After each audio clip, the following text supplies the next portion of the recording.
آپ کے اوپر جہاد فرض ہو چکا ہے. ساری اسلامی حکومتوں پر جہاد فرض ہو چکا ہے. السلام علیکم دوستو. اس وقت فلسطین کی حالات بدتر سے بدتر ہوتی جا رہی ہیں اور تمام تر امت مسلمہ کے علمبردار، ٹھیکیدار، نوابزادے عیاشی سے پیچھے نہیں ہٹ رہے. ایک بات یاد رکھیں، یہ نہ بھولیں کہ اس وقت اگر فلسطینیں مائیں، بہنیں، بچے، بزرگ کٹ رہے ہیں دین کی خاطر، دین اسلام کی خاطر، تو آپ کی جان نہیں بچے گی. علماء کرام نے یقیناً وقتاً فوقتاً ہر وقت انہوں نے اپنا حق ادا کیا اور قرآن مجید کے پیغام کو، جہاد فی سبیل اللہ کو عوام تک، امت تک پہنچایا. مسلم حکومتوں پر جہاد فرض ہو چکا ہے، جس کے نتیجے میں فلسطینیوں کی نصرت امت مسلمہ پر واجب ہو چکی ہے.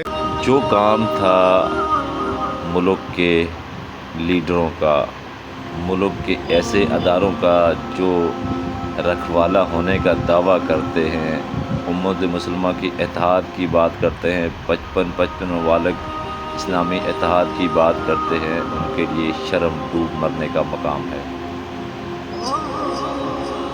اللہ کا قہر کو دعوت دینا یہ کوئی معمولی بات نہیں ہے.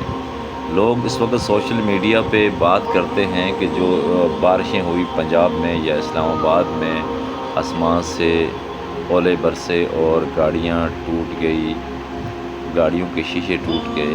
یہ تو میرے خیال سے ابھی تو ایک چھوٹا سا ٹریلر ہے. اس کے بعد نہ جانے کیا ہوگا، اس پر بھی غور و فکر کرنا ہوگا میرے دوستو.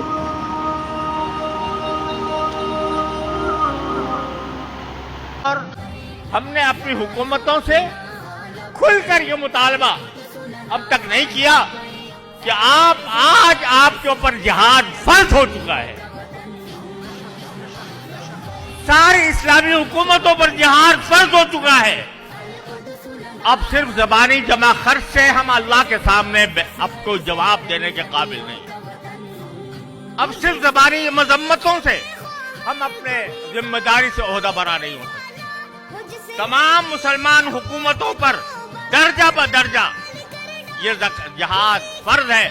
آنکھوں سے اپنے سامنے 55,000 سے زائد کلمہ توحید کے ماننے والوں کو ذبح ہوتے دیکھ کر بھی اگر ان پر جہاد فرض نہ ہو، اگر پھر ان کے اسلحہ کس کام کے، ان کی فوجیں کس کام کی، اگر وہ اپنے مسلمانوں کو اس ظلم و ستم سے نجات نہ دلا سکتے.